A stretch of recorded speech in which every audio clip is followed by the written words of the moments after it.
ਬਿਸਮਿਲ੍ਲਾਹਿਰਰਹਿਮਾनिर्रहीम अस्सलाम वालेकुम। ਤੁਸੀਂ ਮੇਰੇ YouTube ਚੈਨਲ ਚੌਧਰੀ ਮੌਸਮ ਵਲੌਗ ਦੇਖਦੇ ਪਏ ਹੋ ਤੇ ਅੱਜ ਦੀ ਮਜ਼ੇਦਾਰ ਵਲੌਗ। ਅੱਜ ਅਸੀਂ ਆਏ ਆ ਫਸਲਾਂ ਦੇ ਵਿੱਚ ਤੇ ज़्यादा गर्मी लग गई है। गर्मी बहुत ज़्यादा लगती पई है क्योंकि गर्मी है ही। मौसम बारिश हो के बहुत बाद मौसम जोड़ा ना बड़ा ही हाले तक जिदा हबस नहीं वज जाती, हबस तरह हो गया वा। मतलब मौसम एक दफ़ा गर्मी जी हो गई है तो इस करके मेरा मैं काम करता पाया तो मैं क्या चलो तुहाडे नाल भी जिहड़ा ना अपना शेयर करदा वां कि मैं हुण की कर रहा वां। तो अज मैनूं बड़ी ज़्यादा मेहनत करनी पैंदी पई है। तो एवें ही कह दिंदे आ कि पिंड वाले किहड़ा कोई काम करदे। पिंड वाले जिन्नी ज़्यादा मेहनत करते मैं कहना कोई भी नहीं कर सकता। ये असी बरसेम का बीज बीजिया सीगा। बरसेम जिन्हों कहते हैं बरसेम के बीज तो बाद ये हुणे असी पकावा बीज रखा सीगा ते हुणे पक गया वा। ते पकण तो बाद हुणे अज असी दोवें भरा चक्कण आए सीगे ते ये हुण असी इहनूं लिजावांगे घर लिजा के ते चंगी तरह पहले 1-2 दिन सुकावांगे। सुकाउण तो बाद फिर इनू असी इंशाअल्लाह ਇਹਦਾ मशीन ਦੇ ਵਿੱਚ बीज कढ़ांगे। फिर आंदे साल वास्ते साड़ा चलो बीज बन जाएगा। तो मौसम बड़ा खराब होया सीगा, बारिश आन दा मौसम बनया होया सीगा ते इस करके भाई ने कहा चुक लईए, नहीं तो यह ना होवे कि फिर बारिश आ गई तो सारा जिहड़ा बीज खराब हो जाना। अगर खराब हो जाता तो फिर सारी मेहनत ही जिहड़ी ना ज़ाया चल जानी सी। तो इस करके असी फिर बीज वड्ढिया। सारे कहंदे काम नहीं करता। अज मैं क्या चल मैं जाके भाई दे नाल ना बीज सारा चुकवा के लियावां। ਹੁਣ ਅਸੀਂ ਬੀਜ ਜਿਹੜਾ ਨਾ ਸਾਰਾ ਮੈਂ ਪੰਡਾਂ ਦੇ ਵਿੱਚ ਦੋ 'ਚ ਪਾ ਲਿਆ ਵਾ ਤੇ ਥੋੜਾ ਜਿਹਾ ਹਾਲੇ ਤੱਕ ਤੁਹਾਡੇ ਸਾਹਮਣੇ ਪਿਆ ਇਹ ਨਜ਼ਰ ਆਉਂਦਾ ਪਿਆ ਹੁਣ। ਇਹ ਹੁਣ ਅਸੀਂ ਇਹ ਵੀ ਪਾਵਾਂਗੇ। ਫਿਰ ਅਸੀਂ ਸਿਰ ਤੇ ਲੈ ਕੇ ਜਾਵਾਂਗੇ। ਉਹ ਦੂਰ ਅਸੀਂ ਖੜਾ ਕੀਤਾ ਵਾ ਆਪਣਾ ਰਕਸ਼ਾ ਜਿਹਦੇ ਤੈਨੂੰ ਲੈ ਕੇ ਜਾਣਾ ਵਾ। ਤੇ ਮੈਂ ਸੋਚਿਆ ਕਿ ਚਲੋ ਅੱਜ ਮੈਂ ਤੁਹਾਨੂੰ ਦਿਖਾਵਾਂ ਕਿ ਅਸੀਂ ਪਿੰਡਾਂ 'ਚ ਕਿੰਨੀ ਮਿਹਨਤ ਕਰਦੇ ਹਾਂ, ਕਿਸ ਤਰ੍ਹਾਂ ਅਸੀਂ ਕੰਮ ਕਰਦੇ ਹਾਂ। ਸਾਰੇ ਕਹਿੰਦੇ ਕਿ ਪਿੰਡਾਂ 'ਚ ਰਹਿਣਾ ਸੌਖਾ ਹੁੰਦਾ ਵਾ, ਪਿੰਡ ਦੇ ਵਿੱਚ ਕੰਮ ਕਰਨਾ ਬੜਾ ਆਸਾਨ ਆ। लेकिन करे तो पता चलता ना कि काम करने किन्ने मुश्किल आ। अज बारिश की वजह नाल मौसम बड़ा प्यारा होया वा क्योंकि बारिश हो गई ना तो मौसम हर पासे हरा हरा होया है। हर पासे जिहड़ा ना बड़ा सुकून आ गया। ये मौसम समान दे उत्ते हाले तक बादल होए हुए आ। अल्लाह करेगा इंशाअल्लाह लगता पिया कि बारिश फिर आएगी। तो मैं क्या चलो भाई नूं क्या जल्दी चुक लईए तो लै जाइए घर, नहीं तो नुकसान हो जाना फिर साडा। ये चादर जिन्हों के पा के फिर इन्हों बन्नांगे, बन के तो फिर सिर के उत्ते लैके जावांगे।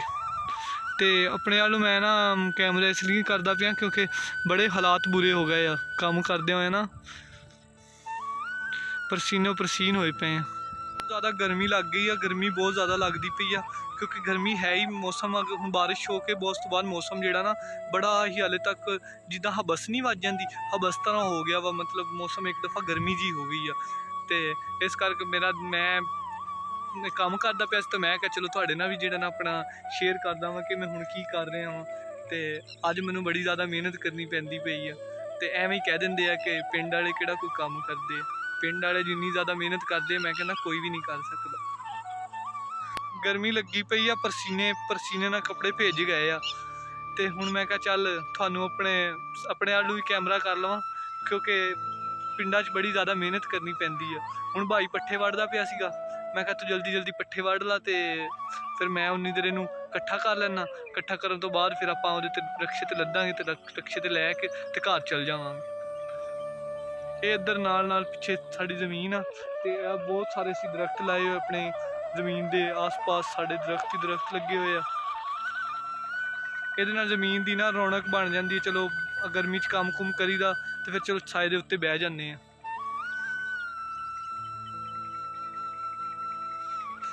नाले हाले ना मैं कपड़े चेंज करने सी। अज मैं कपड़े भी चेंज नहीं किए इस वजह तो ही कि चल ये बी बू घर लै जाएंगे ना तो फिर जाके नहा के तो आराम नाल जिहड़ा ना चेंज कर लांगे। नाले घर वाले कहंदे सी वेला रहिंदा वा काम नहीं करता। तो भाई अज मैनूं कदी काम नहीं करवाया सी। तो अज फिर भाई दे नाल मैं क्या चलो कल्ला जना खपदा वा तो कल्ला काम करदा। फिर मैं क्या चलो ये जिहड़ा ना कट्ठा करवा के तो घर लै जाइए अज, क्योंकि साडा फायदा ही है। ये साडा कल नूं आने वाले साल के वास्ते बरसीम का बीज बन जाएगा। तो चलो असी अपना घर का बीज होएगा तो कल अपने जानवरों वास्ते असी अपने पट्ठे बीज लांगे।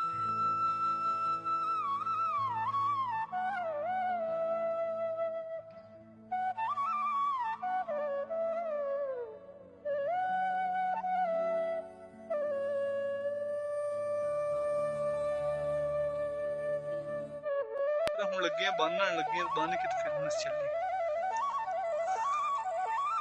ਭਾਈ ਨੇ ਕਿਹਾ ਇੱਕ ਤੂੰ ਵੀ ਚੱਕ, ਕਿਉਂਕਿ ਅੱਗੇ ਉਹ 3 ਛੱਡ ਕੇ ਆਇਆ, ਮੈਨੂੰ ਕਹਿੰਦਾ ਤੂੰ ਵੀ ਇੱਕ ਚੱਕ। ਮੈਂ ਵੀ ਹੁਣ ਚੱਕ ਲਈਏ ਸਿਰ ਦੇ ਉੱਤੇ। ਹੁਣ ਅਸੀਂ ਜਾ ਰਹੇ ਹਾਂ। ਭਾਈ ਮੇਰੇ ਅੱਗੇ ਅੱਗੇ ਜਾ ਰਿਹਾ ਵਾ ਉਹ ਲੈ ਕੇ, ਤੇ ਉਹਦੇ ਮੈਂ ਪਿੱਛੇ ਪਿੱਛੇ ਜਾ ਰਿਹਾ ਹਾਂ। ਅਸੀਂ ਦੋਵੇਂ ਜਾ ਰਹੇ ਹਾਂ ਲੈ ਕੇ। ਹੁਣ ਅਸੀਂ ਖਾਲੇ ਦੇ ਉੱਪਰ ਨਾ ਉੱਤੇ ਜਾਂਦੇ ਪਏ ਹਾਂ। ਡਰ ਵੀ ਲੱਗਦਾ ਵਾ ਕਿੱਥੇ ਬੰਦਾ ਤਿਲਕ ਕੇ ਖਾਲੇ ਦੇ ਵਿੱਚ ਨਾ ਜਾ ਪਵੇ।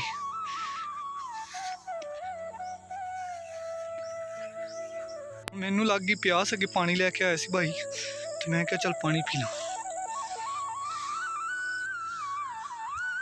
ਹੁਣ ਅਸੀਂ ਪਾਣੀ ਵੀ ਪੀ ਲਿਆ ਵਾ, ਤੇ ਹੁਣ ਰਕਸ਼ੇ ਦੇ ਉੱਤੇ ਲੱਦ ਵੀ ਲਈਆਂ।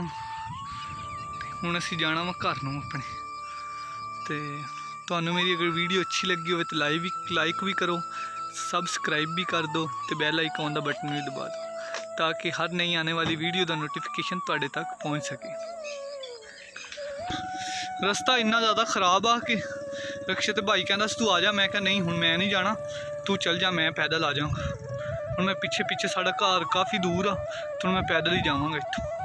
हुण मेरा सारा मैं ना पसीने नाल भिज गया, वो गर्मी बहुत ज़्यादा सी। मैं उत्थों सिर ते उन्होंने चक, मैं भी एक पंड चक लियांदी, बाकी तो भाई ने सारियां लद्दियां। मैं कहा चल वो लद लैंदा वा, ते एक सिर्फ मैं लद्दी सी आप। हुण बच्चे ना रस्ते च मझां चरांदे पे सी, मैं कहा चल इन्हां दी वीडियो बना लवां। ओए की करदे पे आ दिया? इत्थे मझां चरांदे पे, पट्ठे ना चरा दिओ ना यार, जान ना करया करो। देख किन्ना तन पता है किन्ना खर्चा होंदा है, तुसी इत्थे विच छड्ड लोगे ते नुकसान हो जासी साडा। ना छड्डिओ। होर तबीयत से ठीक है? आ एक बच्चा नाले पानी दे विच पैर धो रहा सी, ते नाले की करदा पिया? माल चरा रहे। पढ़दा नहीं हुन्ना? पढ़िया भी कर। होर तबीयत से ठीक है?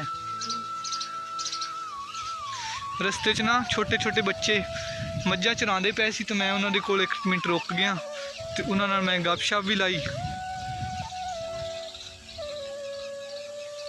क्योंकि मैं कहा चलो बच्चा सुबह मैं घर थोड़ा काम घलिया, तो फिर मैंने कहता सी कि ना मेरी भी तस्वीर बना दे। फिर मैनू हुण मिल गया, तो मैं कहा चलो वो भी थोड़ी जी वीडियो बना लवां। बच्चे बहुत ज़्यादा पिंड दे बड़े ज़्यादा शौकीन होंगे ना, खुश होंगे बड़ी, मतलब अपनी वीडियो वगैरह बनवा के तस्वीर बनवा के।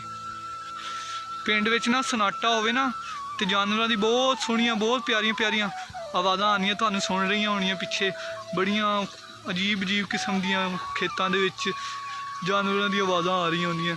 ये चावल दी फसल आ। ये हुण ना चावल मतलब जिहड़े हुंदे आ ना टेडी चावल, छोटे चावल, उन्हां दी फसल बीजी हुई है, हुण कट्टी तकरीबन पक्कण वाली है। इस तो बाद फिर होर चावल लगन।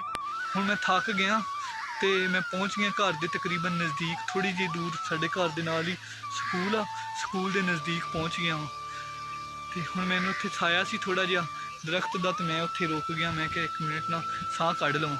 मैं तो इन्ना थक गया सी हुण अज कि मैं इत्थे बह गया, थल्ले ही बह गया जमीन के उत्ते ही।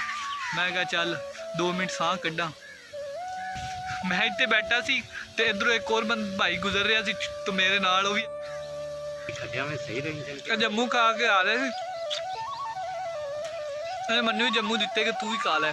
मैं हूँ जम्मू खा रहा सी। चलो मैं बैठन का फायदा तो होया मैनू कुछ। ये भी एडा थकिया बैठा है कि उन्हें मैं क्या आ जा चलिए, चल आ जा यार हूँ चलिए, उठ पै।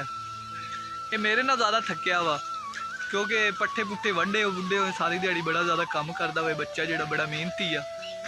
मैं अपने घर पहुँच गया हूँ। पानी ले आओ मेरे वास्ते जल्दी, जेड़ी मैनू बड़ी प्यास लगी हुई है।